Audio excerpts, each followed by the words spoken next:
Good morning, everyone. My name is Joseph Dixon, and today we'll be talking about NFPA 1600 and how it continues to shape modern emergency management. When disaster strikes, standards save lives. NFPA 1600 gives us a common language, a framework, and a benchmark for what ready really means. NFPA 1600 was developed by the National Fire Protection Association back in the 1990s. At that time, agencies and organizations all had different approaches to emergency planning. After several major disasters, like Hurricane Andrew and the Oklahoma City bombing, it became clear that we needed consistency. NFPA 1600 was designed to create that consistency across all sectors: public, private, and military. It became widely recognized at the 9/11 Commission report, which recommended NFPA 1600 as a national preparedness standard. Since then, it's been endorsed by FEMA, Department of Homeland Security, and even influenced by international standards. So what exactly is NFPA 1600? Well, it's the standard on continuity, emergency, and crisis management. It provides an all-hazards approach, meaning it applies to everything: natural disasters, technological failures, and human-caused events. It's built to ensure that any organization can plan, respond, and recover effectively, no matter what kind of emergency occurs. NFPA 1600 is structured around several key sections. First is program management.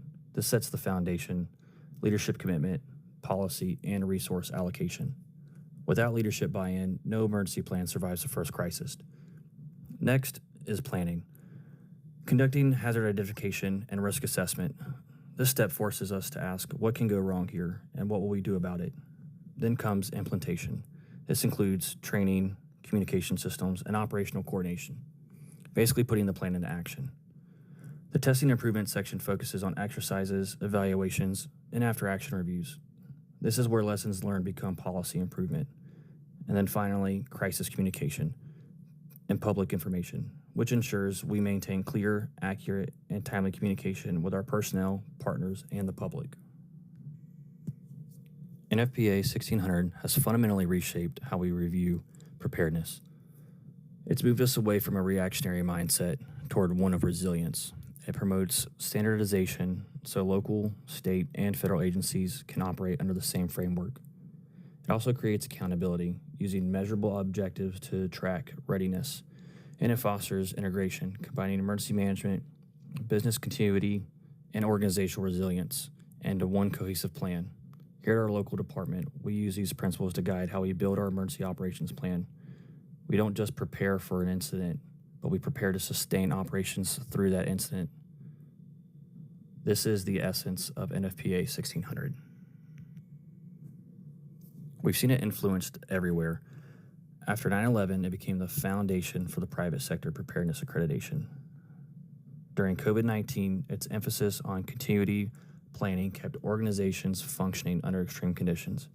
Even today, as we face more frequent hurricanes, wildfires, and even cyber threats, NFPA 1600 remains the reference point for how we build resilience. It's not just for emergency managers, it's for organizations that has a mission to continue. So to wrap things up, NFPA 1600 has become more than just a guideline. It's a mindset. It tells us that preparedness isn't a one-time ask. It's a continuous cycle of learning, adapting, and improving. So whether you're protecting a military base, a city, or a private company, the principles of NFPA 1600 give you the structure to do it effectively. NFPA 1600 doesn't just prepare us for the next crisis.